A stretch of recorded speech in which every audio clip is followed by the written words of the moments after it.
Bien, bueno, antes que nada, actualicemos el mercado, cómo está en este momento el dólar, el riesgo país, si lo tenemos Toda ahí la a mano. estabilidad. En los mismos valores del cierre de ayer, los financieros por debajo de 1.300, el dólar blue, como lo vemos ahí en la línea verde, 1.355 pesos. Es un contexto de estabilidad que ya viene durante toda esta semana y es una buena noticia, por así decirlo, si comparamos con lo que había pasado en la semana pasada, esa tormenta financiera que venía de los mercados externos y que afectó en los primeros días de la semana pasada a la Argentina, parecía haber quedado atrás y estamos con los mismos valores de los tipos de cambio, tanto en la brecha como los financieros y el blue, de comienzo de esta semana. ¿Está la información de si lo están sosteniendo, si está a través de operaciones de contado con liquidación el gobierno interviniendo o no, Esteban?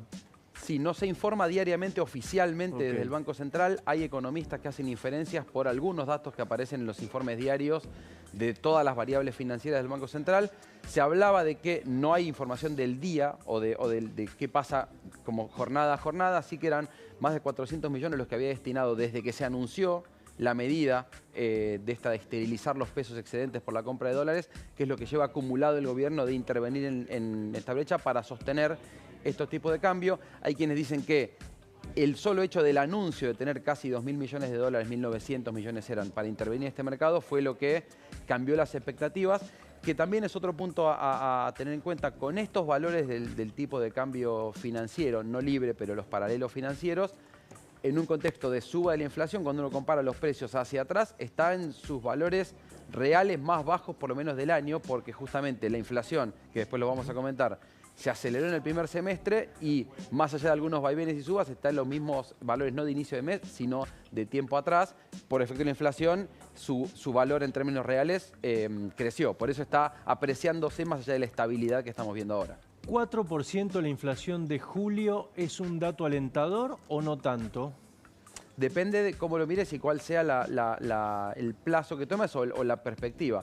Porque el gobierno, ¿te acordás que se había anunciado que esperaba incluso por debajo? 3,7 había presentado ante inversores en Wall Street Vladimir Werning, uno de los funcionarios vicepresidente del Banco Central, mostrando que el reporte de expectativas del mercado esperaba 3,9, fue menos, es el menor valor mensual desde enero de 2022, 30 meses. En ese sentido sí es una buena noticia. Hacia adelante la perspectiva es, el desafío o el interrogante es qué pasa con la desaceleración después de varios meses de baja. Pareciera haberse estabilizado en estos valores en torno al 4% más o menos. De hecho, la inflación núcleo, que es lo que mira el gobierno y lo que se plantea más allá de los regulados o los estacionales que hablamos siempre, subió una décima, lo cual está mostrando que hay estabilidad, no hubo baja en la inflación núcleo que excluye los regulados y los estacionales. El desafío y el interrogante es hacia adelante, cómo se mueve la inflación. Hay perspectivas de analistas que ya plantean que en agosto estaría también en torno al 4%. Ahí vemos los números por categorías. Sí. El dato, por así decirle, positivo es que alimentos estuvo por debajo del promedio. Y es una categoría que pesa muchísimo en el relevamiento de precios del INDEC y que está muy asociado también al tipo de cambio. El gobierno anclando el dólar oficial al 2%, logra esta estabilidad en el precio de los alimentos.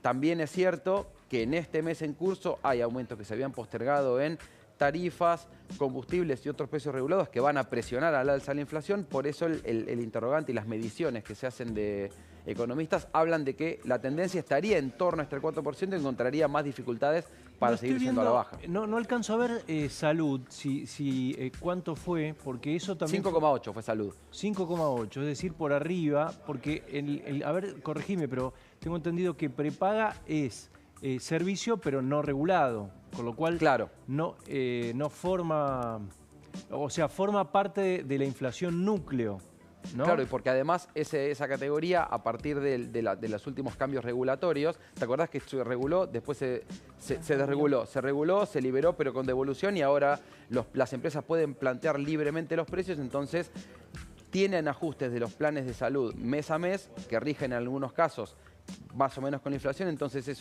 otra de las variables que viaja en línea con el resto de los movimientos de los precios, más allá de que cada una de las firmas puede plantear libremente los ajustes que sean en sus planes. Te pregunto porque en este caso, poniéndome, si yo fuera Caputo, lo que digo, bueno, en algún momento el aumento de prepagas, que viene muy retrasado, se va a contener, entonces eso seguramente va a hacer que no suba tanto la inflación núcleo. Pero bueno, obviamente es todo especulación, habrá que ver cómo se comportan todos los artículos hacia adelante, ¿no? De hecho, cuando uno mira los ponderadores, también subió mucho el rubro restaurantes y hoteles en un mes estacionalmente afectado por las vacaciones de invierno, que siempre tiende a presionar. En la ciudad de Buenos Aires se había planteado lo mismo: restaurantes, hoteles, recreación y salud, por el impacto de los aumentos en los planes de medicina prepaga, habían sido de los rubros con mayor peso. Como te planteaba, en este contexto también empieza a ser relevante qué decisión toma el gobierno hacia adelante. Sobre todo hablamos de otro precio regulado que no lo mencioné, pero aumenta el transporte en el AMBA, que también va a presionar en el dato de inflación de este mes.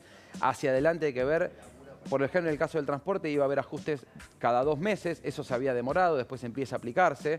Lo mismo había pasado con las tarifas, que se iban a ir ajustando no solo por la variación del tipo de cambio, sino por otros componentes que hacen a los acuerdos que se tuvieron por la revisión de los contratos de gas y de luz. Eso se venía postergando, en este mes se aplicó, pero hacia adelante quedan pendientes, y es el desafío de tender a la baja la inflación, que es lo que el gobierno busca mostrar, esa medalla que se cuelga en el sentido de una variable que, como decíamos, es el menor valor en 30 meses y que se percibe en las compras cotidianas para que el poder adquisitivo de los salarios, de los ingresos crezcan, pero por otro lado un montón de ajustes pendientes que van a presionar al alza. Gracias, Esteban. Un abrazo. Un abrazo. Está con nosotros Miguel Calvete, él es presidente del Instituto del Consumo Masivo, ¿no? Es así, ¿no? Sí, estoy con este es